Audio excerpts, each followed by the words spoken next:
میرا نام ران اور آپ سن رہے ہیں میری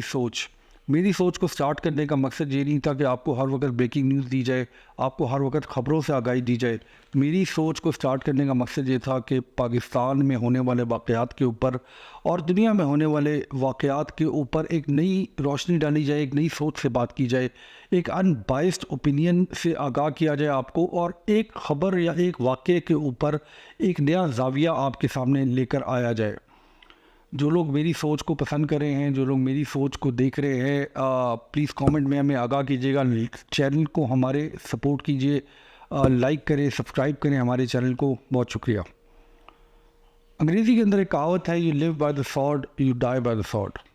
اس کا مطلب یہ ہے کہ اگر آپ تشدد کے ساتھ زندگی گزاریں گے تو شاید آپ کا خاتمہ بھی تشدد پہ ہوگا۔ بھاون نگر میں ایک انسیڈنٹ ہوا، ایک پولیس تھانے کے اہلکاروں کو پاک فوج کے جوانوں نے کٹاس لگائی۔ اس انسیڈنٹ پہ بہت زیادہ چرچا ہوا، ہمارے مین اسٹریم میڈیا میں بہت بات ہوئی، ہمارے سوشل میڈیا میں بہت سارے لوگوں نے اس پہ کنٹینٹ بنایا۔ میں یہ سمجھتا ہوں کہ ہماری سوسائٹی کے اندر تشدد کا جواب تشدد سے دینے کا رجحان بہت ہی بڑھتا جا رہا ہے۔ جب میں اس واقعے کو دیکھتا ہوں، اور میں اس واقعے کے اوپر یہ بات نہیں کروں گا کہ کون صحیح تھا یا کون غلط تھا، کیونکہ اس کے اوپر جو سننے والے ہیں وہ آلریڈی بہت سی باتیں سن چکے ہیں، آپ کو دونوں سائیڈز کا موقف پتہ ہے، اور شاید پولیس فورس سے جو عوام کے اندر نفرت پائی جاتی ہے اس سے بہت سی عوام خوش ہے کہ چلو یہ پولیس جو ہے وہ 70-75 سالوں سے ہمیں کٹاس لگا رہی ہے۔ تو بہت اچھا ہوا کہ کسی ایسے ادارے میں جس کے پاس پولیس سے زیادہ طاقت ہے، پولیس کو کٹاس لگائی۔ یہ جو طاقت اور تشدد کا استعمال ہے ہمارے معاشرے کے اندر، اس روح سے تو ایک موٹر سائیکل والے کو ایک کروڑا والا کٹاس لگا سکتا ہے، اور ایک کروڑا والے کو ایک لینڈ کروزر والا کٹاس لگا سکتا ہے، اور کالے ڈالے والے جو ہیں وہ سب کو کٹاس لگا سکتے ہیں۔ کیا اسی طرح ہمارے معاشرے نے آگے بڑھنا ہے؟ میں آپ کو ایک ہسٹوریکل وزڈم سے آگاہ کرتا ہوں۔ خلفائے راشدین کے زمانے میں جب اسلامک ایمپائر دنیا میں پھیل رہی تھی اور شہروں کی آبادی بڑھ رہی تھی، تو ایک پولیس فورس بنانے کا فیصلہ کیا گیا۔ فیصلہ یہ کیا گیا کہ چونکہ لوگوں کے لوکل مسائل ہوتے ہیں، چھوٹی موٹا کرائم ہو جاتا ہے شہروں میں، تو اس کو کوئی پولیس فورس یا ایسا ادارہ ہو جو لوگوں کے کو سیکیورٹی بھی دے اور لوگوں کو جسٹس بھی دے۔ تو جب یہ پولیس فورس بنانے کا فیصلہ ہوا تو یہ سوچا گیا کہ اس میں کس قسم کے لوگ شامل ہوں گے۔ تو ایک رائے یہ تھی کہ اسلامک آرمیز، چونکہ وہ بہت زیادہ بڑی تعداد میں لوگ موجود تھے اس میں، وہ لوگ ٹرین بھی تھے، تو ان کے لوگوں کو شامل کیا جائے، یہ جو شرطہ فورس بننے جا رہی ہے۔ تو اس زمانے میں یہ وزڈم تھی اس زمانے میں رہنے والے ہم لوگوں کی، کہ آرمی کا جو کام ہوتا ہے وہ ہوتا ہے کہ اپنے ہدف تک پہنچنے کے لیے کوئی بھی طریقہ استعمال کرے، کسی بھی قسم کا وائلنس جو ہے اس کو استعمال کرے تاکہ ہدف تک پہنچا جائے۔ مگر پولیس کے اندر چونکہ لوگوں نے عوام سے ڈیل کرنا تھا، شہریوں سے ڈیل کرنا تھا، ریاست میں رہنے والے لوگوں سے ڈیل کرنا تھا، تو ان لوگوں کا یہ خیال تھا کہ پولیس کے اندر وہ لوگ ہونے چاہیے جو عوام سے بات کر سکیں، پہلے بات کریں اور بعد میں تشدد یا وائلنس کو استعمال کریں جب کوئی اور طریقہ نہ بچا ہو۔ تو اس زمانے کی وزڈم کو کیا آج ہم اپنے معاشرے میں پاتے ہیں؟ یعنی ہمارے یہاں جو پولیس ہے وہ پہلے مار لگاتی ہے، بعد میں بات شروع کرتی ہے۔ اگر پولیس کا محکمہ یہ سمجھتا تھا کہ عوام کسی قسم کی سپورٹ دے گی پولیس کے محکمے کو اس قسم کے تشدد کے بعد، تو شاید پولیس کو اپنے رویے کے اوپر بھی غور کرنے کی ضرورت تھی۔ یعنی دنیا میں کتنے ایسے ملک ہیں جہاں پہ سڑک پہ کھڑے ہوئے کسی آدمی کو، کسی شہری کو، کسی عام شریف شہری کو کھڑا کر کے اس کی جیبوں کی تلاشی دی جاتی ہے، اس کو سر عام سڑک پہ کھڑے ہو کے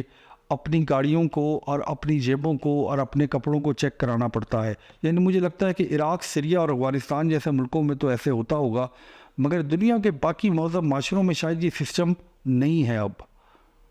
تو اس سے جو ہے وہ پولیس کے خلاف خاصی زیادہ نفرت پائی جاتی ہے ہمارے معاشرے میں، اور شاید اس کی وجہ سے ہم یہ سمجھتے ہیں کہ ڈسپنسیشن آف جسٹس جو ہے اس کا واحد طریقہ جو ہے وہ وائلنس ہے۔ ایک اور بات جو اس واقعے سے میری سمجھ میں آتی ہے وہ یہ ہے کہ پاکستان کے سب سے طاقتور ادارے کا بھی شاید یہ خیال ہے کہ پاکستان کا جو جسٹس سسٹم ہے وہ ڈسپنسیشن آف جسٹس نہیں کر سکتا، اور شاید مار ہی واحد حل ہے پاکستان میں کسی نہ کسی کو انصاف دینے کا۔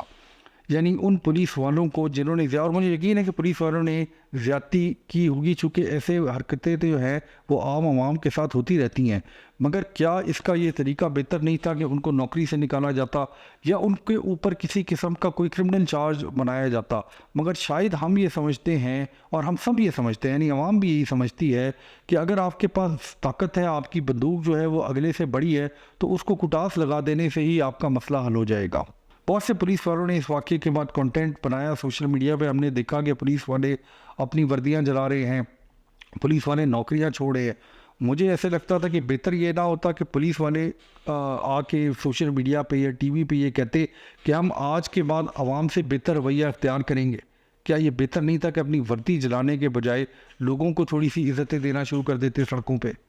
شاید اگلی دفعہ جب پولیس کے ساتھ اس قسم کی زیادتی ہوتی تو شاید عوام ان کے ساتھ کھڑی ہوتی۔ میں تھوڑی سی بات اپنے میڈیا کے اوپر بھی کرنا چاہتا ہوں، کنٹینٹ میکرز کے اوپر بھی کرنا چاہتا ہوں، جو اس بات سے بڑا خوش ہے کہ پولیس کو کٹاس لگی اور شاید ان کو بہت زیادہ ویوز بھی مل رہے ہیں، اور میری یہ بات شاید لوگوں کو شاید اتنی شروع میں سمجھ نہ آئے، مگر میں یہ سمجھتا ہوں کہ سوشل میڈیا پہ جو انفلوئنسرز ہیں ان کو اس قسم کی بات کی سپورٹ شاید نہیں کرنی چاہیے۔ ان کو شاید یہ نہیں کہنا چاہیے کہ چونکہ مار کسی کو پڑ گئی تو اس کو مار دینا جو ہے وہ سب سے بہتر طریقہ ہے مسئلے کے حل کا۔ یہ جو تشدد کی طرف ہم جا رہے ہیں، یعنی ہر مسئلے کا حل ہم تشدد میں تلاش کرتے ہیں، اس کا کوئی اینڈ نہیں ہے۔ اس کا اینڈ شاید یہ ہے کہ آخر میں پاکستان کے اندر جو سب سے طاقتور ہے وہ رہ جائے گا اور باقی سب ختم ہو جائیں گے۔ دنیا کے اندر اس قسم کے مسئلوں سے ڈیل کیا جاتا ہے، دنیا کے اندر اس قسم کے رویوں کے اوپر بات کی جاتی ہے، اور ہمیں شاید یہ بات سمجھ نہیں آ رہی، چونکہ ہم نے شاید شروع سے دیکھا ہی ہے اور ہمیں شاید یہی سمجھ آتا ہے۔ اور یہ بات بہت حد تک ٹھیک ہے کہ پاکستان کی عدالتوں میں، پاکستان کے سسٹم کے اندر انصاف نہیں ملتا، مگر بجائے اس کے کہ ہم یا طاقتور لوگ اس بات کی کوشش کریں کہ ڈسپنسیشن آف جسٹس جو ہے وہ ہمارے کورٹوں سے کی جائے، ہمارے سسٹم کے اندر کی جائے، مگر ہم یہ سمجھتے ہیں کہ ہم اگلے کو نقصان پہنچا کے فزیکل وائلنس کے ساتھ اس کو سمجھا سکتے ہیں کہ اگلی دفعہ وہ کام یہ نہ کرے۔ اور جب ہمارے انفلوئنسرز، ہمارے اداروں کو ہم یہ کام کرتا دیکھتے ہیں تو عوام کے اندر بھی یہ رجحان آتا ہے کہ اگر خدا نہ خواستہ آپ کا سڑک پہ ایکسیڈنٹ ہو گیا تو اگلے آدمی کے ساتھ لڑائی جھڑائی سے، مار کٹائی سے جو ہے وہ مسئلہ حل کیا جائے۔ تو یہ جو سرکل آف وائلنس ہے ہمارے معاشرے کے اندر، یہ بڑھتا جا رہا ہے، اس کو روکنے کی ضرورت ہے۔ یقین کریں اگر ہم آج اس کے اوپر فیر بات نہیں کریں گے، ہم یہ بات نہیں کریں گے کہ وائلنس کا استعمال، مار کٹائی کا استعمال کسی بھی طرح سے جائز نہیں ہے، نہ وہ مذہبی طور پہ جائز ہے، نہ وہ ریاستی طور پہ جائز ہے، نہ وہ مہذب معاشروں میں جائز ہے۔ تو اس مسئلے کا حل جو ہے وہ شاید اس پہ بات کرنا ہے کہ اس میں اگر پولیس سے کوئی زیادتی ہوئی تو ان کو مار لگانا جو ہے وہ بھی ایک بہت بڑی زیادتی تھی، اور اس طرح سے جو ہے وہ عوام کے اندر یہ سوچ پائی جا رہی ہے یا عوام کے اندر یہ رجحان بڑھتا جا رہا ہے کہ ہم بھی شاید اپنے مسئلوں کا حل اسی طرح کریں گے۔ اور جب عوام اس طرح کا مسئلوں کا حل کرے گی تو پھر ایسے ادارے جو مار سے اپنے مسئلے حل کرتے ہیں وہ پھر عوام کو کرٹیسائز نہیں کر سکتے، کیونکہ عوام انہی کو دیکھ کے یہ حرکتیں کر رہی ہے۔ مجھے امید ہے کہ میری اس چھوٹی سی بات کو آپ لوگ سمجھیں گے، اور مجھے امید ہے کہ اگلی دفعہ جو ہے وہ ہم وائلنس کو ہر صورت میں کنڈیم کریں گے۔ بہت شکریہ۔